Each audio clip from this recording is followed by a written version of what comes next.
Hello everyone, welcome to my YouTube channel teaching by SB. आज आलोचना करबा PG fourth semester रो paper 403 unit 1 दंड नाट, जहाँ कि दंड नाच कहा जाए।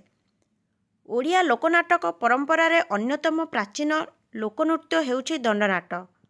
बौद्ध धर्म एकदा थिला ओडिशार गणधर्म। मात्र बौद्ध धर्मर अवक्षय पर ओडिशार गणजीवन रे शैव धर्मर प्रभाव थिला सर्वाधिक, अर्थात आधुनिक ओडिशार एक गणधर्म रूपे पूरपल्ली रे परिलिखित होइथाय शैव धर्मर सुदूर प्रसारी प्रभाव। शैव उपासना परंपरा रे प्रचलित एक आनुष्ठानिक उत्सव रूपे तेणु दंडनाचर रहिछि एक ऐतिहासिक महत्व। निम्न वर्गर ओडिया मानक जीवन परंपरा रे एक गण उत्सव रूपे अनुष्ठित होइथाय दंडनाट। 1923 ख्रीष्टाब्दर परवर्ती काल रे ओडिशार शासन एवं समाज व्यवस्था भितरु बौद्ध धर्म को एक प्रकार विदाय दिया जाइथिला। जजाति केशरी थिले शैव धर्मर उपासक। शिव उपासना थिला सेदिन, तेणु ओडिया मानक पई एक प्रकार बाध्य बाधकता। तेबे सहजतांत्रिक बौद्ध धर्मर ध्यानी बुद्धंकु महायोगी शिव रूप रे ग्रहण करि नै ओडिया गणजीवन जो उत्सव अनुष्ठानर भित्ति प्रस्तुत करिथिला, सेथिरे शैव उपासना सहित बौद्ध तांत्रिक पद्धतिर घटिथिला एक आध्यात्मिक समन्वय। शैव तांत्रिक उपासनार एक स्वाभाविक सांस्कृतिक परंपरा थिला एही दंडनाच। दंड जष्टि हेउछि आध्यात्म प्रतीक। दंड पुणी आराध्य शिवंकर प्रतिरूप। गणजीवन और उत्सव अनुष्ठान रे पीठाधीश शिवंक परिवर्ते एही परंपरा इष्टदेवों को दांड को ओह्लाई आणे। गण उपासनार सामूहिक उत्सव रे उपास्य होई जांती एइठी एक अविच्छिन्न अंग। बड़दाण्ड को वैष्णव प्रतिभू जगन्नाथंक अवतरण पूर्वरु तेणु ओडिशार गाँ दाण्ड रे विजे करि सारिथिले तांत्रिक उपासनार परंपरा रे महायोगी शिव। ओडियार परंपरा रे आदि गणदेवता हेउछंती तेणु शिव और तांकु दंड रूप रे अवस्थापित करी अनुष्ठित हुए जो उत्सव तार नाम हेउछि दंडनाट। दंडनाट तेणु हेउछि ओडिया सांस्कृतिक परंपरार आदिमतम गण उत्सव, जहाँ गणजीवनर सामूहिक उपासनार एक अनन्य आध्यात्म चेतना को बहन करिथाए। जाति वर्ण निर्विशेष रे तेणु एही उत्सव रे समवेत होइथांती सबु वर्गर ग्रामीण जनता। स्पृश्य अस्पृश्य, सवर्ण असवर्ण भेदभावर ऊर्ध्वरे एहा सामूहिक जीवनर गणचेतना को प्रदान करिथाए एक अलौकिक प्राण प्राचुर्य। तंत्र परंपरार कुछु साधना परी एही दंडनाटरे शरीर को दंड देई इष्टदेवଙ୍କ कृपा प्रार्थना करिथांती। दंड भोग जरियारे कृपा लाभर एतादृश्य प्रयास दृष्टिरू एही परंपरार नामकरण होइछि तेणु दंडनाट। एकदा समग्र ओडिशा भूखंड रे प्रचलित थिला एही दंडनाट। मात्र परवर्ती काल रे जातिवादर उत्कटा और वैष्णव धर्मर आधिपत्य कारणरू एही गण उपासनार परिधिटी संकुचित होई जाइछि। ओडिशार अधिकांश अंचल रे तथापि एही लोकनाटर परंपरा एबे मध्य प्रचलित हेउथिबा बेले दक्षिण पश्चिम ओडिशा रे एहार प्रभाव हेउछि सर्वाधिक। विधि विधान और परंपरा को भित्ति करी एही दंडनाट आज भिन्न भिन्न अंचल रे भिन्न भिन्न नाम रे पालित हेउथिबा देखिबाकू मिले। एही क्रम रे उत्तर ओडिशा बालेश्वर और मेदिनीपुर रे एहार नाम हेउछि चड़क पूजा। बांकी काकटपुर प्रभृति उपकूल ओडिशा रे झामुजात भाव रे एहा पालित होइथाय। माने विभिन्न विभिन्न अंचल रे भिन्न भिन्न प्रकार नामकरण होइथाय दंडनाट। रेढ़ाखोल, ढेंकानाल, सोनपुर, बौद्ध, आठमल्लिक प्रभृति गड़जात अंचल रे पूर्व परंपरा अनुसार यह दंडनाट भाव रे ही अनुष्ठित होइथाय। दक्षिण और पश्चिम ओडिशा रे यथाक्रमे यह 21 लीला और 16 सुआंग नाम रे प्रतिपालित होइथाय। मूल दंडनाट सहित अन्यान्य लीला और सुआंगर समन्वय कारणरू एसबु अंचल रे दंडनाटर होइछि एतादृश्य नामकरण। दंडनाटर पुणी रहिछि उपासनार विधि को भित्ति करी विभिन्न प्रकार भेद। दंड बहनर क्षेत्र और परिधि आधार रे एहा धूलिदंड, अग्निदंड, पाणीदंड, ବଜ୍ରଦଣ୍ଡ, ନୃତ୍ୟଦଣ୍ଡ, ସାନ୍ଧ୍ୟଦଣ୍ଡ, ମେରୁଦଣ୍ଡ ଭାବରେ ହିଁ ବିଭକ୍ତ। ଦଣ୍ଡବରଣ ପାଇଁ ସଂକଳ୍ପ ରଖିଥିବା ଭକ୍ତା ବା ଭୋକ୍ତାମାନଙ୍କୁ ସେମାନଙ୍କ ଉପାସନା କାଳରେ 16 ପ୍ରକାର ବିଭିନ୍ନ ଦଣ୍ଡଭୋଗର ମାର୍ଗ ଅନୁସରଣ କରିବାକୁ ହୋଇଥାଏ। ସେହିସବୁ ଆତ୍ମ ଆଚରିତ ଦଣ୍ଡବିଧାନ ମଧ୍ୟରେ ରହିଛି ଆହାର ଦଣ୍ଡ, ଉଜାଗର ଦଣ୍ଡ, ଗୃହ ଦଣ୍ଡ, ମୈଥୁନ ଯୋଗ, ପଦଗାମୀ, ଗୃହ ତ୍ୟାଗ, ନୃତ୍ୟ, ପାକ, ଶ୍ମଶାନ, ଧୂଳିଦଣ୍ଡ, ଜଳଦଣ୍ଡ, ଅଗ୍ନିଦଣ୍ଡ, ଅଙ୍ଗବଳି, ମେରୁପଟା, ଶୁଦ୍ଧକ୍ରିୟା, କୁଳଭୋଜି। ଚୈତ୍ର ପୂର୍ଣ୍ଣିମା ଠାରୁ ଆରମ୍ଭ କରି ମହାବିଷୁବ ସଂକ୍ରାନ୍ତି ପର୍ଯ୍ୟନ୍ତ ପରିବ୍ୟାପ୍ତ ହୋଇଥାଏ ଦଣ୍ଡ ଉତ୍ସବର ଆନୁଷ୍ଠାନିକ ପରମ୍ପରା। ସାଧାରଣତଃ 21 ଦିନ ଯାଏଁ ପାଳିତ ହୋଇଥାଏ ଦଣ୍ଡ ପର୍ବ। ଅବଶ୍ୟ କେତେକ ସ୍ଥାନରେ ଏହା 13 ଦିନ, 7 ଦିନ, 5 ଦିନ, 3 ଦିନ ଏମିତିକି 2 ଦିନ ମଧ୍ୟରେ ହୋଇଥାଏ ପ୍ରତିପାଳିତ। ଦଣ୍ଡରେ ଅଂଶଗ୍ରହଣ କରୁଥିବା ଉପାସକମାନଙ୍କୁ ଭକ୍ତା ବା ଭୋକ୍ତା କୁହାଯାଏ। ଗ୍ରାମ ସୀମାନ୍ତରେ ଅବସ୍ଥିତ ଶୈବାଳୟରେ ଅବସ୍ଥାନ କରନ୍ତି ବ୍ରତ ଉଦ୍ଯାପନ ପର୍ଯ୍ୟନ୍ତ ଏହି ଭକ୍ତାଗଣ। ଯଜମାନଙ୍କ ମନୋବାଞ୍ଛା ପୂରଣ ଉଦ୍ଦେଶ୍ୟରେ ଇଷ୍ଟଦେବଙ୍କ ସନ୍ତୁଷ୍ଟି ବିଧାନ ନିମନ୍ତେ ଦଣ୍ଡଭୋଗ କରିବା କାରଣରୁ ସମ୍ଭବତଃ ଏମାନେ ଭୋକ୍ତା ନାମରେ ପରିଚିତ ହୋଇଥାନ୍ତି ଅଥବା ଭକ୍ତି ଭାବର ସହିତ ଦଣ୍ଡବରଣ କରୁଥିବା ଯୋଗୁଁ ପରମ ଭକ୍ତ ସ୍ୱରୂପ ଭକ୍ତା ରୂପେ ହୋଇଥାନ୍ତି ପରିଗଣିତ ଏମାନେ। ଦଣ୍ଡନାଟର ପରମ୍ପରା ଏକ ବିଶେଷ ସାଂସ୍କୃତିକ ଅନୁଶାସନ ଦ୍ୱାରା ହୋଇଥାଏ ପରିଚାଳିତ। ଇଷ୍ଟଦେବଙ୍କ ଉପାସନା ଉଦ୍ଦେଶ୍ୟରେ ନିର୍ମିତ ହୋଇଥାଏ ଏକ ଆରାଧନା ପୀଠ। 13 ହାତ 13 ହାତ ପରିମିତ ଏହି ଉପାସନା ଗୃହରେ ହିଁ ସ୍ଥାପିତ ହୁଅନ୍ତି ଶକ୍ତିଦଣ୍ଡ ଓ ଶିବଦଣ୍ଡ, ଯାହା କାମନା ଘର ଭାବରେ ହିଁ ପରିଚିତ। ମନସ୍କାମନା ପୂରଣ ଉଦ୍ଦେଶ୍ୟରେ ପ୍ରଚଳିତ ଅନୁଷ୍ଠାନ ରୂପକ ଏହି ଉପାସନା ଗୃହକୁ ତେଣୁ ସାଧାରଣରେ କାମନା ଘର ବୋଲାଯାଇଥାଏ ବା କୁହାଯାଇଥାଏ। ଏହି ଅସ୍ଥାୟୀ ଆରାଧନା ଗୃହରେ ଅବସ୍ଥାପିତ ହୋଇଥାଏ ଯେଉଁ ମଙ୍ଗଳ ଘଟ, ତାହା କାମନା ଘଟ ନାମରେ ହିଁ ବିଦିତ। ଦଣ୍ଡନାଟ ପାଇଁ ମନୋନୀତ ହୁଅନ୍ତି 13 ଜଣ ମୁଖ୍ୟ ଭକ୍ତା।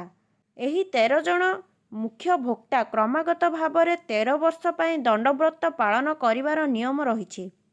ବ୍ରତ ରଖିଥିବା ଅନ୍ୟାନ୍ୟ ଅଗଣିତ ଭକ୍ତା ଏହି 13 ଜଣଙ୍କ ଉପାସନା ବିଧିକୁ ନିଷ୍ଠାର ସହିତ ଅନୁସରଣ କରିଥାନ୍ତି। ସମସ୍ତ ଭକ୍ତା ଏହି ଅବକାଶରେ ଉପବୀତ ଧାରଣ କରିଥାନ୍ତି, ଯାହାକୁ ବ୍ରହ୍ମ ସମସ୍ତ ଭକ୍ତା ଏହି ଅବକାଶରେ ଉପବୀତ ଧାରଣ କରିଥାନ୍ତି, ଯାହାକୁ ବ୍ରହ୍ମପୈତା କୁହାଯାଏ। ଉପାସନା କାଳରେ ପ୍ରତ୍ୟେକ ଭକ୍ତା ଋଷିପୁତ୍ର ଭାବେ ନିଜକୁ ଜ୍ଞାନ କରିଥାନ୍ତି। ଦଣ୍ଡନାଟ ପରମ୍ପରାରେ 13 ସଂଖ୍ୟା ଓ 16 ସଂଖ୍ୟାର ରହିଛି ଏକ ମହତ୍ତ୍ୱପୂର୍ଣ୍ଣ ଭୂମିକା।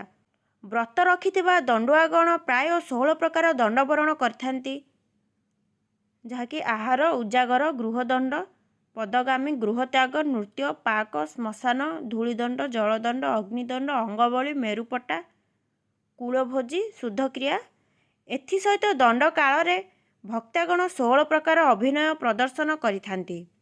ଏହି ଅଭିନୟ ମଧ୍ୟରେ ରହିଛି ପ୍ରଭା, ହର, ପାର୍ବତୀ, ଫକୀର, ଫକୀରାଣୀ, ଚଢ଼େୟା, ଚଢ଼େୟାଣୀ, ନବ ଛନକା, ଶବର, ସବୁରୁଣୀ, ବାଇଧନ, ଭାଲୁଆ, ପତ୍ରସୌରା, ପତ୍ରସୌରାଣୀ, ବୀଣାକାର, ବୀଣାକାରୁଣୀ ପ୍ରଭୃତି। ବ୍ରତ ଉଦ୍ଯାପନ ଯାଏଁ ଦଣ୍ଡୁଆଗଣ ଗୌରିକ ବସନ ପରିଧାନ କରିଥାନ୍ତି। ମାତ୍ର ଅଭିନୟ ପରିବେଷଣ କାଳରେ ଏମାନେ ଭିନ୍ନ ଭିନ୍ନ ପତ୍ରୋଚିତ ବସନଭୂଷଣରେ ନିଜକୁ ବିଭୂଷିତ କରିଥାନ୍ତି। ନିର୍ଦ୍ଦିଷ୍ଟ କେତେକ ଉପକରଣକୁ ନେଇ ଭକ୍ତାମାନେ ସେମାନଙ୍କ ବ୍ରତ ଆଚରଣ କାର୍ଯ୍ୟକୁ ସମ୍ପାଦିତ କରନ୍ତି। ଦଣ୍ଡ ପାଇଁ ଆବଶ୍ୟକ ଥିବା ସେହି ଅପରିହାର୍ଯ୍ୟ ଉପକରଣ ଗୁଡ଼ିକର ନାମ ହେଲା ପ୍ରଭା, ନାଗ, ଫାଶ, ଦଣ୍ଡ, ଗୌରୀବେତ, ମୟୂରଚନ୍ଦ୍ରିକା, ଚମ୍ପାବର, ଗୁଆ, କଷାୟ ବସ୍ତ୍ର, ଢୋଲ, ଝାଞ୍ଜ, ମହୁରୀ, କାହାଳୀ, ପତାକା ଏବଂ ବେତ। ଦଣ୍ଡନାଟ କାଳରେ ରହିଛି କିନ୍ତୁ ଢୋଲ ବାଦ୍ୟର ଏକ ବିଶେଷ ମହତ୍ତ୍ୱ। ପ୍ରଧାନ ବାଦ୍ୟ ରୂପେ ଢୋଲର ବ୍ୟବହାର ହେଉଛି ଦଣ୍ଡନାଟର ଏକ ସ୍ୱତନ୍ତ୍ର ପରମ୍ପରା। 16 ପ୍ରକାର ଭିନ୍ନ ଭିନ୍ନ ଅଭିନୟ କାଳରେ ଢୋଲ ବାଦନର 16ଟି ଭିନ୍ନ ତାଳର ଅନୁସରଣ କରନ୍ତି ବାଦ୍ୟକାର।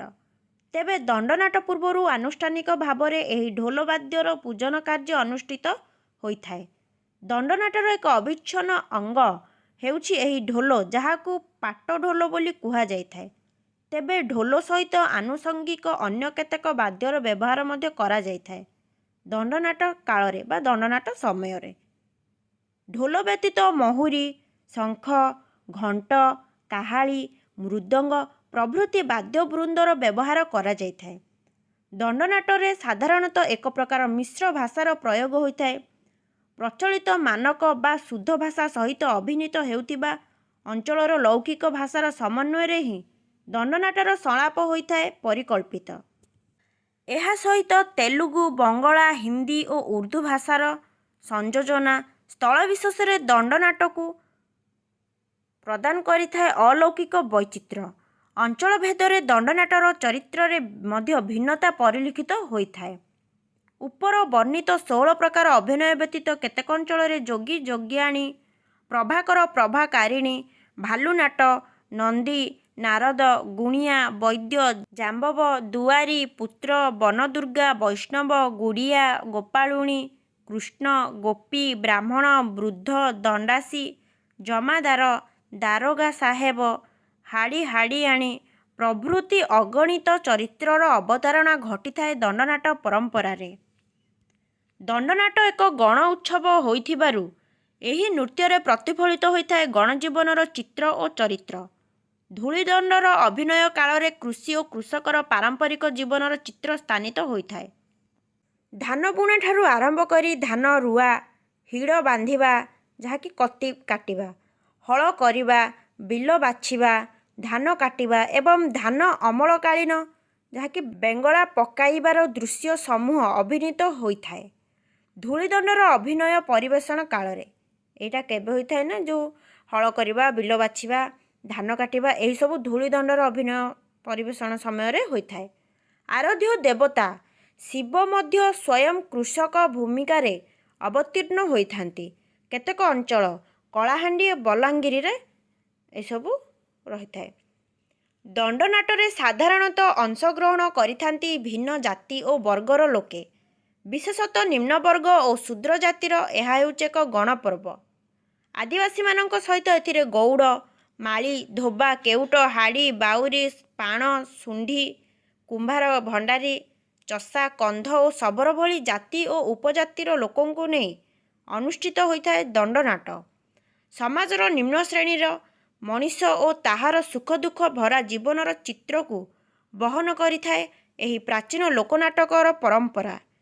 ଏଥିସହିତ ଦାମ୍ପତ୍ୟ କଳହର ଏକ ବାସ୍ତବ ପୁଣି ନିଚ୍ଛକ ଚିତ୍ର ପ୍ରଶ୍ନ ଉତ୍ତରର ଛଳରେ ଉପସ୍ଥାପିତ ହୋଇଥାଏ ପ୍ରାୟତଃ ଅଧିକାଂଶ ଅଭିନୀତ ଆଖ୍ୟାନରେ। କଥାବସ୍ତୁ ପରିକଳ୍ପନା କ୍ଷେତ୍ରରେ କୌଣସି ନିୟମ କିମ୍ବା ନିର୍ଦ୍ଦିଷ୍ଟ ପ୍ରସଙ୍ଗର ଅବତାରଣା ପାଇଁ ବାଧ୍ୟବାଧକତା ନଥାଏ ଦଣ୍ଡନାଟରେ। ତେଣୁ ହାସ୍ୟ, କୌତୁକ ଏବଂ ବ୍ୟଙ୍ଗ ବିଦ୍ରୂପର ଏହା ହୋଇଥାଏ ଏକ କଳାତ୍ମକ ନାଟ୍ୟରୂପ। ତେଣୁ ଏସବୁ ପ୍ରାୟତଃ ହୋଇଥାଏ ସୁଆଙ୍ଗଧର୍ମୀ ନାଟ୍ୟରୂପ। କେହି କେହି ସମାଲୋଚକ ଦଣ୍ଡନାଟକୁ ଲୀଳା ପର୍ଯ୍ୟାୟଭୁକ୍ତ କରିଥାନ୍ତି। ତେବେ ଏହା ଲୀଳାର ସ୍ୱରୂପ ଅପେକ୍ଷା ଅଧିକତର ଭାବରେ ସୁଆଙ୍ଗର ନିକଟବର୍ତ୍ତୀ ମନେ ହୋଇଥାଏ। ଦଣ୍ଡନାଟ ତେଣୁ 16 ସୁଆଙ୍ଗ ଭାବରେ କଥିତ। ଅବଶ୍ୟ ଅନେକ ସ୍ଥାନରେ ଏହା 21 ଦିନ ଯାଏଁ ଅନୁଷ୍ଠିତ ହୋଇଥାଏ। ଏଥିରେ ମଧ୍ୟ ସେମିତି କିଛି ନଥାଏ ବୈଧାନିକ କଟକଣା। ପ୍ରୟୋଜନକୁ ଦୃଷ୍ଟିରେ ରଖି ଏହା ସ୍ଥଳ ବିଶେଷରେ ଅଭିନୟର ସମୟସୀମା ନିର୍ଦ୍ଧାରିତ ହୋଇଥାଏ। 21 ଦିନ, 16 ଦିନ କିମ୍ବା 7 ଦିନରୁ ଆରମ୍ଭ କରି 5 ଦିନ, 3 ଦିନ ଅଥବା ଅନ୍ୟୁନ 2 ଦିନର ଅଭିନୟରେ ଉଦ୍ଯାପିତ ହୋଇଥାଏ ଦଣ୍ଡନାଟ। ଜାପାନରେ ନୋ ନାଟକ ପରି ଦଣ୍ଡନାଟର ଯଥେଷ୍ଟ ସ୍ଥିତିସ୍ଥାପକତା ରହିଛି।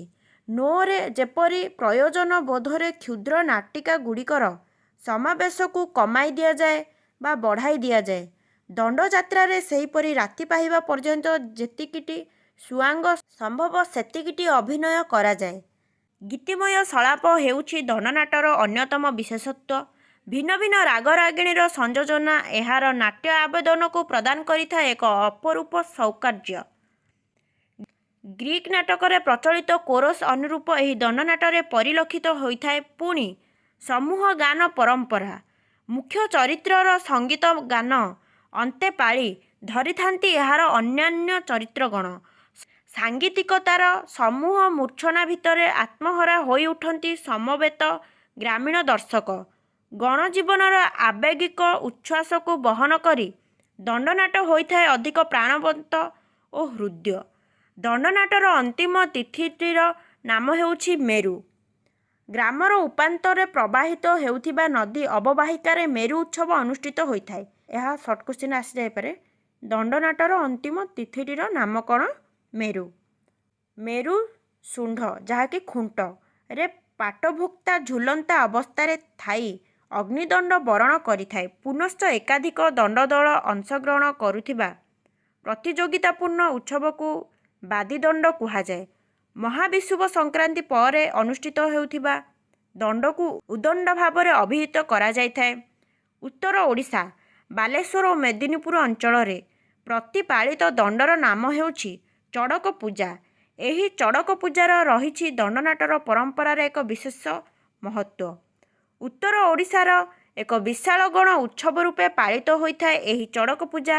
ଭୋକ୍ତାଙ୍କ ପିଠିକୁ ପୋଡ଼ା ଝୁଣା ଦ୍ୱାରା ଦଣ୍ଡ ବିଧି ଅନୁସାରେ ଏକ ପ୍ରକାର ବଧିରା ଅବସ୍ଥାକୁ ଅଣାଯାଏ।